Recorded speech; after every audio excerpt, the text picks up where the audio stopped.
My name is Dave Broughton. I'm in that gang of scouts you see there.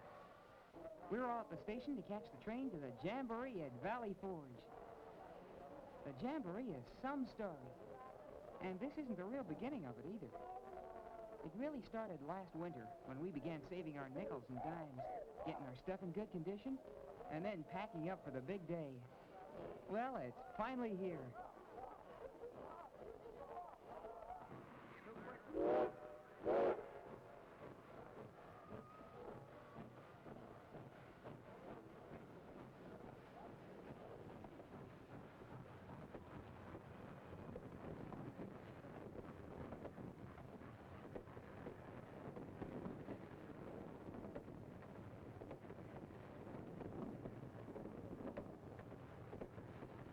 Yeah, the first chapter's over. Now comes the best part. Boy, were we glad we made it. Congratulations. You know, a train is a great place for singing. The wheels keep time for you, and the racket makes anybody's voice sound good. These fellas are making neckerchief slides. They made good ones, too. Good swapping material.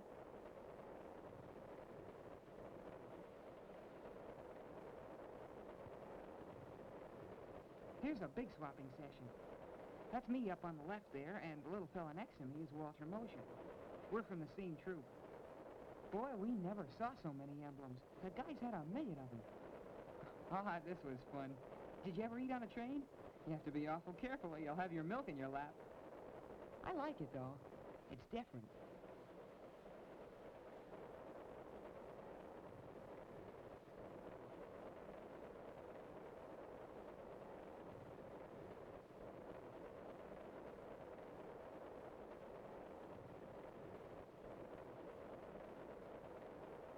There were a lot of things to see even before we got to the Jamboree. This is the famous horseshoe curve. That's our engine way over there. Yep, we're in Pennsylvania now. Walter and I had never been out of our state before. Now all of a sudden we'd been through 4 states. Sure is a big country. About 4 o'clock the second day, our train stopped at a little depot in Pennsylvania. Yeah, it was Valley Forge. We were here.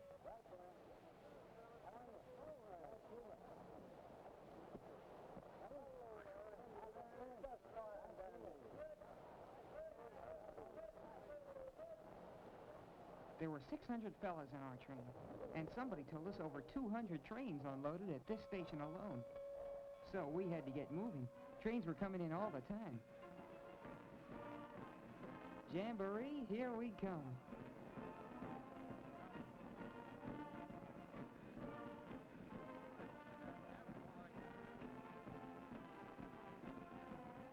At first it was like any hike back home, but pretty soon there were differences.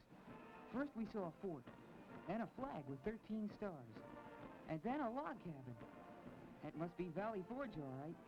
But where's the Jamboree?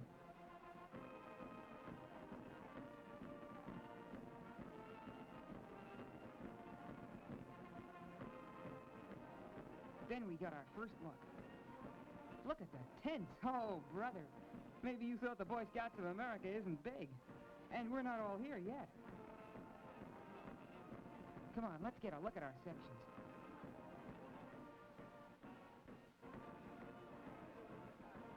Here's how it looked to us coming down Quarry Road. Most of the other sections around us were almost finished. They look pretty good. But wait until they see our camp.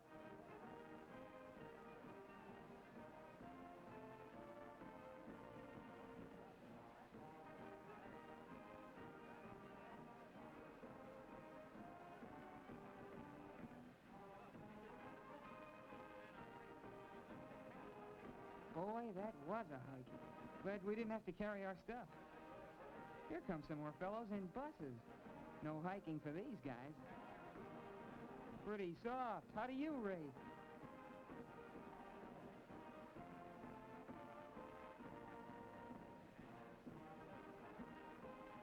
There's our campsite, right on the side of that hill.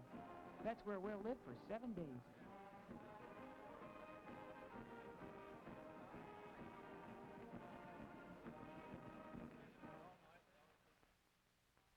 Everything went pretty smoothly, right from the start. I could see now why our pre-jam training was important. We were more or less strangers to each other, but we knew how to work together and get things done. And things were done a million different ways at the Jamboree according to taste. Now, Walter likes this kind of bed, but he couldn't remember how to make this lashing. So I helped him out and gave him a hand.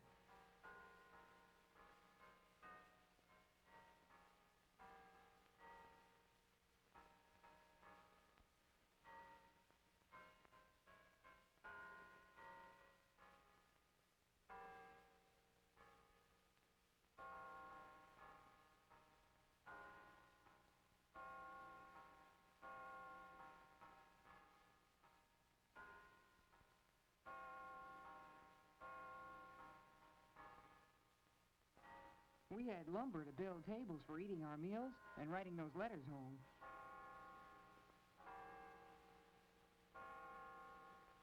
Plenty of straw for mattresses. And a lot of good ideas to make things convenient.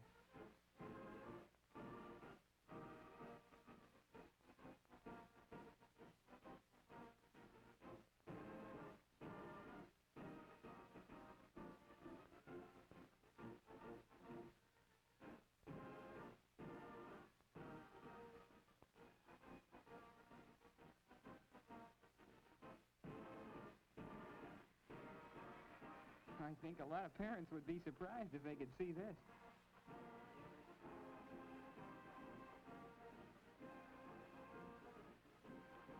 The Army supplied us with blister bags for our water supply.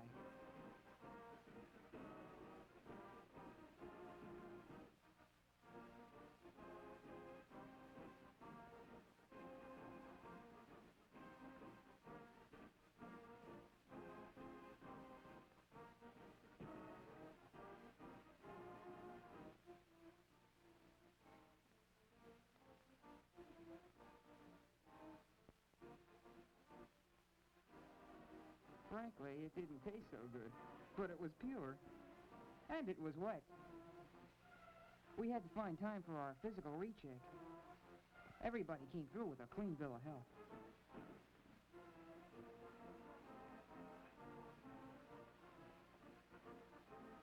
It was about then that the flag went up at the commissary tent. That means come and get it.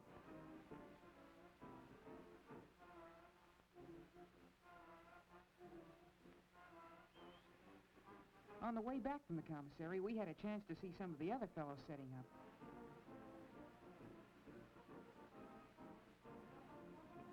These scouts go for teepees.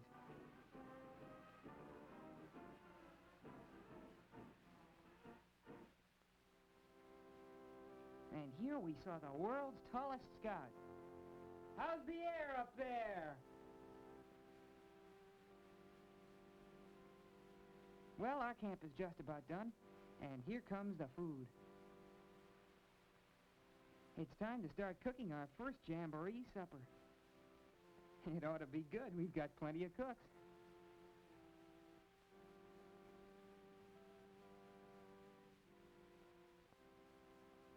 While supper was cooking, we had our first patrol council.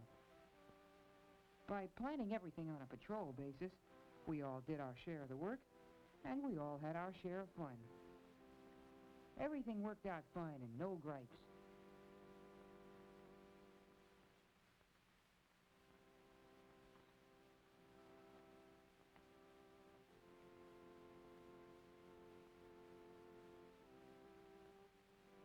After supper, we finished our gateway.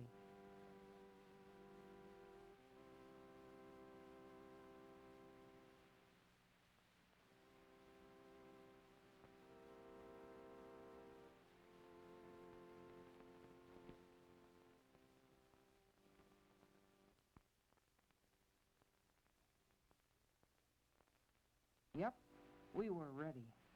And from our hilltop, it looked like the whole Jamboree was set for the official opening tomorrow. 47,000 scouts and scout leaders had come from every state in the Union, Hawaii, Alaska, Puerto Rico, and 22 foreign countries to build a Jamboree. Here are the results of their skills. Here's what Scouts can accomplish when they get together to do a job.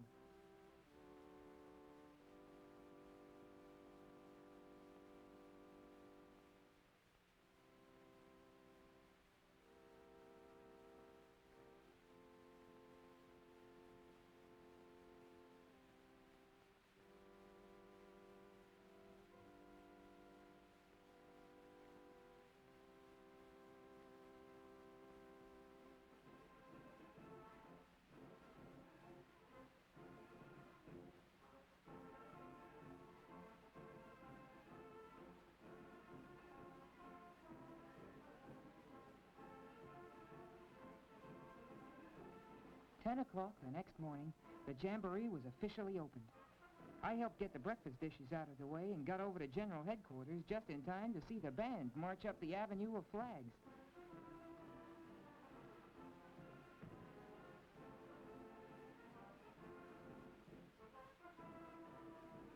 Scouts from the 22 foreign countries were there to raise their flags, too.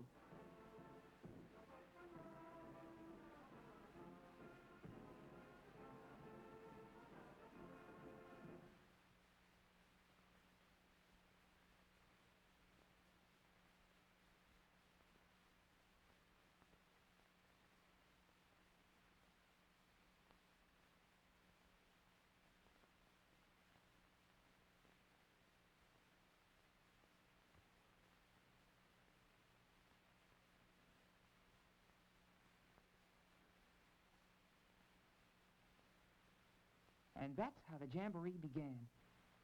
Seeing all those flags made you kind of glad there are still so many nations that believe in what Scouting stands for.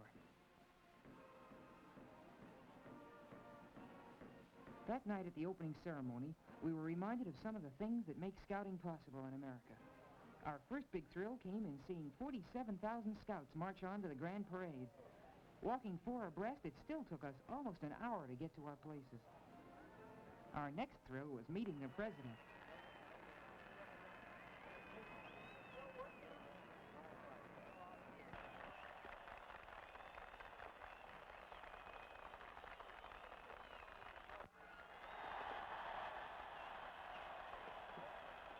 Then President Hilton decorated the President of the United States with the Silver Buffalo. That's the Scouts' highest award. In his speech, the President said that in some parts of the world, the minds of youths are being poisoned with distrust and hatred. He said he was sure we would do our best to work for freedom and peace, with the same faith that inspired Washington here at Valley Forge.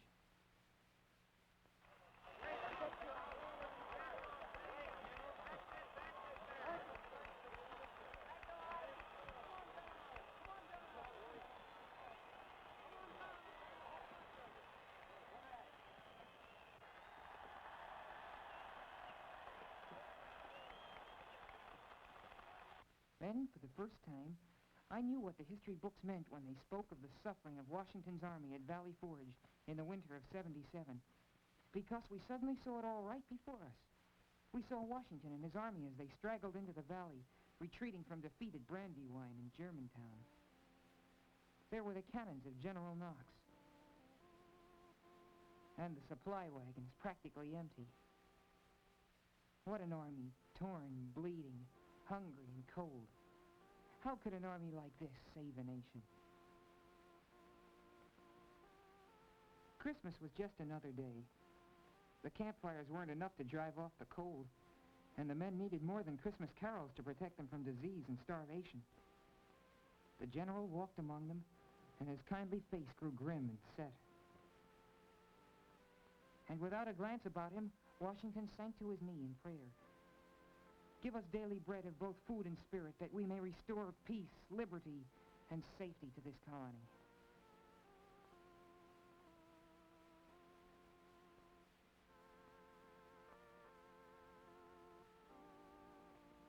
Somehow, things seemed to get better after that.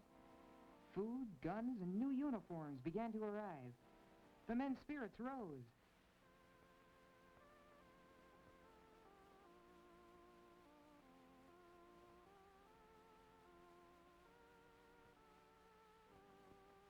And then there was a rumor, just a bit of gossip, then a hope, a prayer, and finally a reality.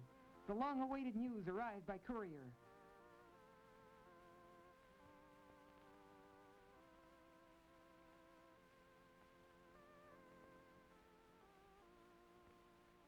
The French fleet and army were on the way. The French alliance had been signed. They had a month to get equipment in top shape, to check every gun and shell, finish the training of every man. Then on June 19th, 1778, Washington led his men from the valley. He caught the British at Monmouth and drove them out of New Jersey for the final victory and the end of the war.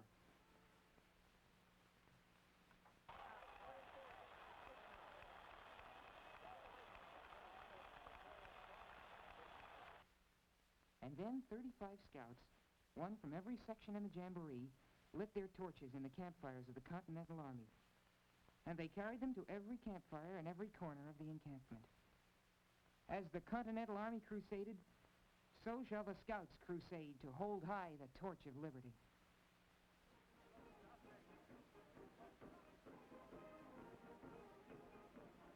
The fellows seemed to have more interest in Valley Forge next morning. It was a good time to take our tour. We saw the abatis built by the Continental Army. Abatis, that's the equivalent of today's barbed wire entanglements.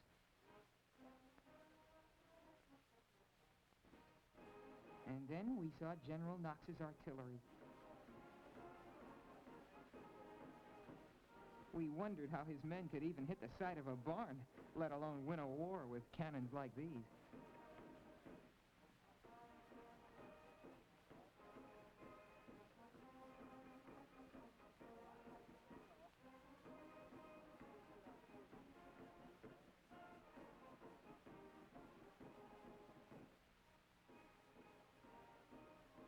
Here's the statue of Mad Anthony Wayne, one of Washington's best generals. And Washington's headquarters. This is the actual house. Everywhere we saw the graves of the soldiers, most of them unknown, but every one marked with a flag. The memorial arch is there to always remind us of what they fought for.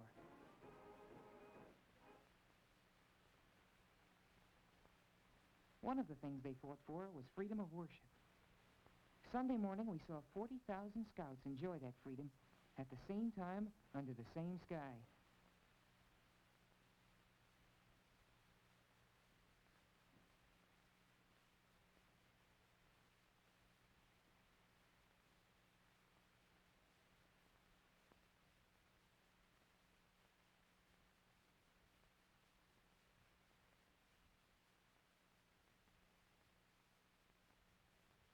The Protestant services were held here at the bottom of the Grand Parade, where Washington's men celebrated the news of the French alliance.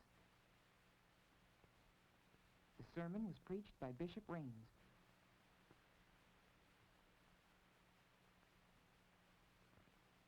At the same time, on the surrounding hillsides, the other great faiths held their services. There's Rabbi Aryeh Lev speaking at the Jewish services.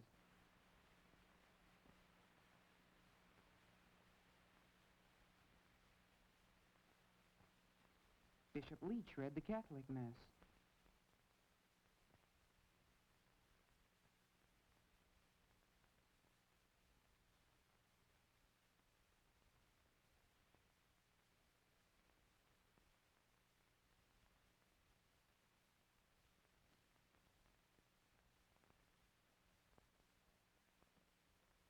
And nearby were the Mormons. That's Elder Benson speaking. I guess nowadays it's pretty hard to find many countries where so many different faiths can be taught under one flag.